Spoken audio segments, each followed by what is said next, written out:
Why would anyone choose suffering? No rational person wakes up in the morning and says, "Today I hope to suffer."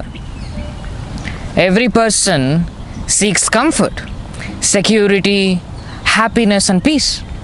Every advertisement, every dream is built upon escaping pain. Yet, if that is truly our goal, then why do we repeatedly return to the same thoughts that hurt us? Why do we replay conversations that ended years ago? Why do we keep reopening emotional wounds that have already become scars? You see, for me, these questions reveal something far deeper about humans. Suffering is not merely an accident of life. It has become a habit of the mind. Think about an old house. Imagine living in a house with leaking roofs, cracked walls, and broken windows. You complain about the house every day. You tell everyone how terrible it is. Yet whenever someone offers you a new home, you do not want it. Suddenly the broken house feels familiar. Its flaws become comforting because they are known. The unknown frightens us more than the familiar misery. You see, for me, suffering often works like that old house. Pain becomes familiar, and familiarity creates attachment. Human beings are creatures of habit more than creatures of reason. We imagine ourselves making decisions through intelligence, but most of our lives are repetition. We wake up at similar hours, walk similar roads, think similar thoughts, fear similar outcomes, and things like that. If the mind can become accustomed to drinking coffee every morning, why should it not become accustomed to anxiety every evening? The mind does not ask whether something is pleasant. It first asks whether something is familiar. You see, this changes everything.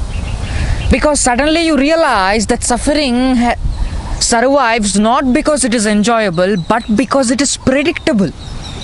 A predictable prison often feels safer than an uncertain freedom.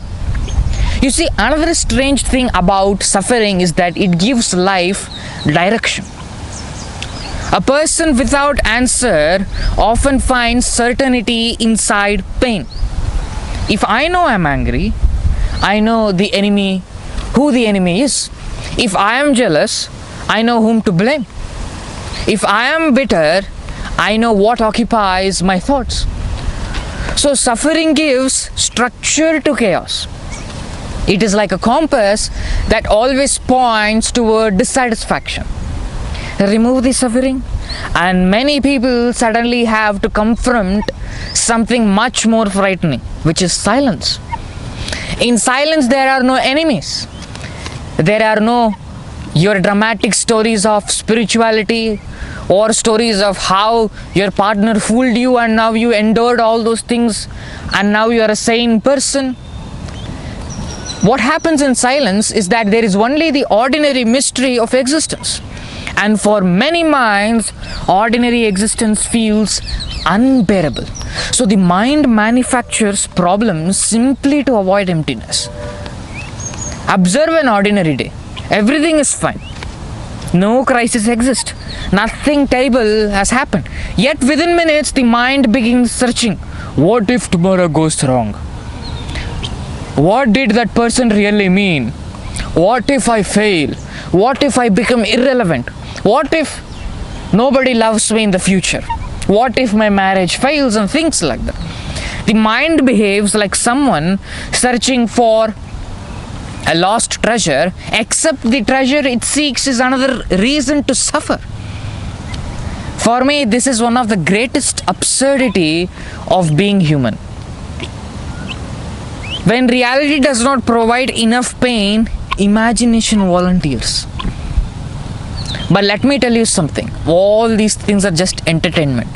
Now this is my main message. The one who suffers is the character. You are not the character. You are the screen on which the entire movie of your life is being played. You are the absolute, unblemished, self-aware reality on which the entire drama of existence is happening. Turn your mind within and see for yourself that you are the unblemished, purely, ridiculously the awareness and nothing else. You suffer because you identify yourself with the body and mind. You see, let me tell you something. A fire does not need a fire to produce heat. A wave does not need a master to produce waves. A mirror does not need another mirror to produce reflection. Then why do you think there has to be a thinker in you to think? Why do you think there has to be a manager within you to manage your life? Are you seeing what I'm seeing? To think that you need to put an effort to play your life is your stupidity. You don't need to play your life at all because your life is automatic. See this for yourself and be done with this drama of the world. Enough is enough. You see, you have been following people, listening to my talks and thinking that you will find your way. You will not. You will understand the truth only when you turn your mind within. Not by listening to me, not by mailing me, not by visiting me. Things don't work like that, because a noise meeting another noise which has met silence will only make more noise. Wake up from your pathetic dream of body and mind and see that you are the unblemished, self-aware reality. Ultimately, I will conclude my speech by saying that follow the message, not the messenger.